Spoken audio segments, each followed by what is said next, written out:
Welcome to my YouTube channel. In this video, I am going to discussing about what is a cloud computing, is cloud knowledge is essential to everyone, and many more things. So these are the contents what I have covered in this video. Firstly, we'll go start with the why the cloud came into the picture. So what is the history behind that? After we'll go with what is cloud computing, cloud deployment models, who are the top three cloud providers across the world. Finally, we'll end up with scenario. So this is my agenda to complete in this video.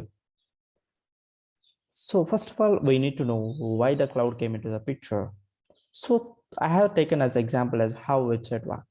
So when you see this example, so how the website works, so the client, that means user of that website, so will send the request to the server by using internet. Those requests what client sends, the server is processing their request and will send the response to the client by using the internet, right? Take one, so this is a high level, so how the website is work. Take one example. So you started e-commerce website. So at the time, initially the users of that website may be 100 or 1000. So at the time, so one server is enough to process the request, right? Thousand requests. Consider one server is handle 1000 requests. So within the less response time. So during that festival time, so the users of that website is maybe it increases to 1 lakh.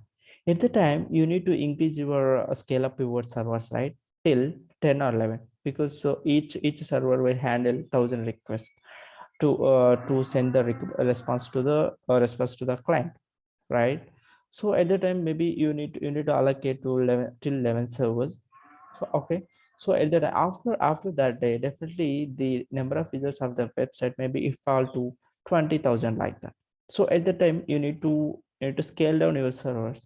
It's not happened so while you are using the traditional approach. And this is not only the case, there are so many problems while you are following the traditional approach. Actually, this is called traditional approach. So how we are increasing the servers manually and give all the connections to that and everything to maintain these things. So we'll see the what are the problems we are facing while using the traditional approach. And so we need to rent for the data center. So here the new word is coming. What is a data center? Data center is nothing but just now we saw, right, server. So these servers we placed in one particular place, right? So that particular place we call it as a data center. Okay. And also we need to rent for the power supply, cooling and maintenance. We need to rent all these things. Okay. And replacing hardware as it take a lot of time. And because we need to manually increase the servers and scale down the servers, that's why it takes a lot of time, right? Scaling is also limited, definitely. So you are not able to give the automatically, so whenever the users are increases to your website. So that's why scaling is very limited. And 24 by 7 team to monitor the infrastructure is a very important, right? So and disaster recovery, so this is a major drawback of while you are doing traditional approach. So if in case so some disaster is happened to your data center, at that time you lost entire data, right? So these are the problems what we are facing while you are using traditional approach. So to overcome all these problems, so we'll introduce the new technology that is called the cloud. So we'll see what is a cloud computing. So here I am simply saying that cloud computing is nothing but it's the simplest way accessing servers, storage, databases, and set of other application services by using internet. And when you see the Google definition, what it contains is cloud computing is the on-demand delivery of computing power, database storage, application, and other IT resources. It will provide by using through an internet. And also it follows the pay-as-you-go pricing. What it means here is, so whenever you uses those services that is provided by cloud, so you need to pay for that only. You don't want to pay like apart from that. So that is the main theme of cloud computing. So that is the definition of cloud computing. And here, when you see here, so there are two technical words are there again here, like data center and availability zone. So we'll discuss here because so whenever I am discussing that scenarios, maybe I will introduce these jargon. That's why I want to discuss here. So data centers, you already know, it's nothing but a collection of servers, so which are placed in one particular place. That is called data center. Availability zone is nothing but it's a collection of two or more data center. We call it as an availability zone. Okay. So this is a, simple definition of cloud computing, and so these are the things, and we'll discuss about deployment models of the cloud. So you have maybe three deployment models, that is public cloud, private cloud, and a hybrid cloud. We'll discuss one by one very clearly. Public cloud, it means, so that means it has the name surges, so everyone accessible those services, right? If you take the AWS, it is also one of the cloud provider, I mean Azure and GCP. So these are the whole the top providers, and so that means everyone accessible those services by using a internet. So that scenario we call it as a public cloud, right? Okay, coming to private cloud. So take one example of organization. So in that organization, maybe 10,000 employees are there. So at that time, so that organization restricts to access those information of that related to particular organization, only those 10,000 employees. So no, so apart from that, so no one able to accessing the information of that organization. So that scenarios we call it as an private. So we are providing to some people only, not able to access all the people. So if we give the information to all the people, we call it as an public cloud. So some people we call it as an private cloud.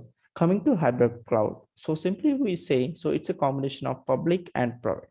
That means, so take one example. So there is an organization, maybe that is IT company, or so it has its own data center, right? Some of the data stored in its own data center, and some of the data stored in cloud. So this combination we call it as a hybrid cloud. That's why this hybrid cloud came into the picture. Remember, see, just think about yourself. So some of the data they are storing in private cloud, and some of the data stored in public cloud. Private cloud is nothing but a data center. Okay. So their own data center. Okay. Public cloud is nothing but maybe these cloud providers. So these are the main differences between this public cloud, private cloud, and hybrid cloud. And so these are the so there is not only this one. So these are the problems resolved by the cloud. So especially, so flexibility gives the more flexible nature to the clients to use their resources, and cost effectiveness definitely. So whatever you are using, you need to pay for that. So no need to pay apart from that. That's why we call it as in cost effectiveness. And scalability. Yeah, this is a very best feature while you are using the cloud. Obviously, right? So we saw, right, one example. So whenever that users are increases, so you need to manually increase the servers, right? So here, by using the cloud, you no need to go to that, and you know to increase that servers. So whenever that is, so there is a concept like so scalability in cloud. So what it means, so whenever the users are increases, so automatically scale up the servers, and also whenever the users are decreases to your website, so automatically decrease the servers, so no need to do manually. Okay, that concept we call it as a scalability, increasing the servers and decreasing the servers to your website. So that is the main concept of that. And coming to high availability, so what it means, like your website is published in two data centers. That means, so if in case one data center earthquake like disaster is happened, so in other data center your data is safe. That means, so our application is present in more than one data center. We call it as an high availability. That is the concept of high availability. Okay.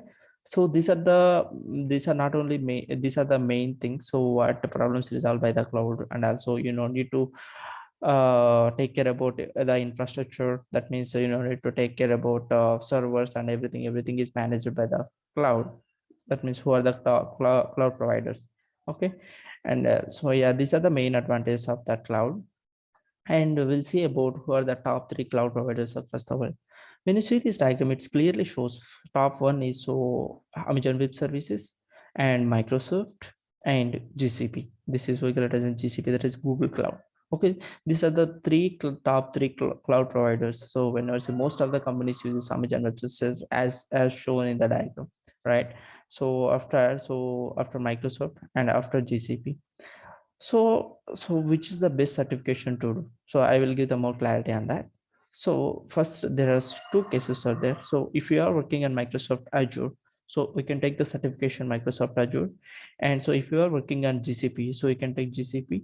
And if you are not started and you don't know what is a so which certification is need to do, so AWS is the best one. So most of the organizations sees who has AWS certified people, most of the organizations. And so as the graph shows, so AWS using most of the organization. So definitely right, most of the people see so who is the best one, like that only. So AWS, I strongly recommend AWS is the best one to you. So if you are not studying any cloud certification or any cloud knowledge, so AWS is the best one.